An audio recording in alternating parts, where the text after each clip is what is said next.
Psalms chapter 86, verse 11. Teach me your way, O Lord, that I may walk in your truth. Unite my heart to fear your name. To fear your name. యెహోవా,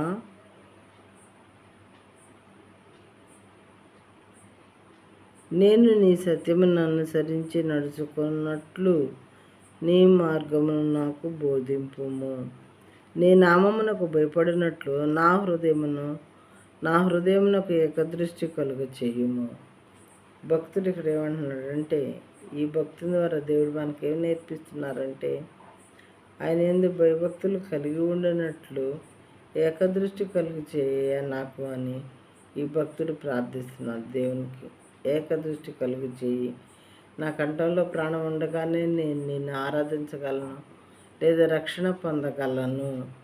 ఆ తర్వాత పరలోకాన్ని లేదా స్వర్గాన్ని చేరుకోగలుగుతాను. ఒకసారి నా కంఠంలో ఉన్న ప్రాణం పోయినట్లయితే నాకు రక్షణ లేదు, నేను నరకం పాలవుతాను. కాబట్టి నీ నామమునకు భయపడినట్లు నా హృదయమునకు ఏకదృష్టి కలుగు చేయి తండ్రి. ఈ ప్రాణము మట్టి అయినటువంటి శరీరము మట్టిలో కలిసిపోగానే వేస్ట్ అయిపోద్ది. ఇంకా దాని గురించి ఎప్పుడు ఆలోచించడం, కుళ్ళిపోయి కంపు కొట్టినదిగా ఉంటుంది. ప్రియమైన సహోదరి సహోదరులారా, మరి ఒక్కొక్క దేశంలో ఉన్నటువంటి ధనికులే ఉన్నారనుకోండి, రిచ్ పర్సన్స్, వాళ్ళైనా సరే ఒకరోజు చనిపోవాల్సిందే.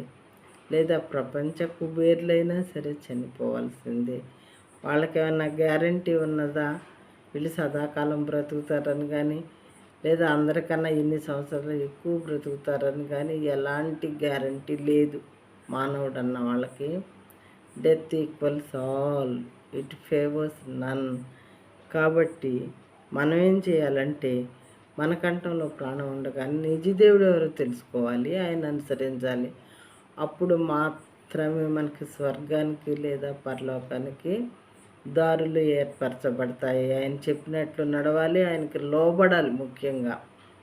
కాబట్టి ఈ విధంగా వాక్యం వినిచినటువంటి నా సహోదరి సహోదరులారా, మీరు ఈ రకంగా కోరుకుంటున్నారా? నా నామానికి, నీ నామమునకు భయపడినట్లు నా హృదయమునకు ఏకదృష్టి కలుగు చేయదేవా అని మీరు అడుగుతున్నారా? నేను అడుగుకుంటున్నానా? నేను క్వశ్చన్ వేసుకొని జవాబు చెప్పుకోవాలి. వాక్యం వినిచిన మీరు కూడా question yourself and give answer to that question.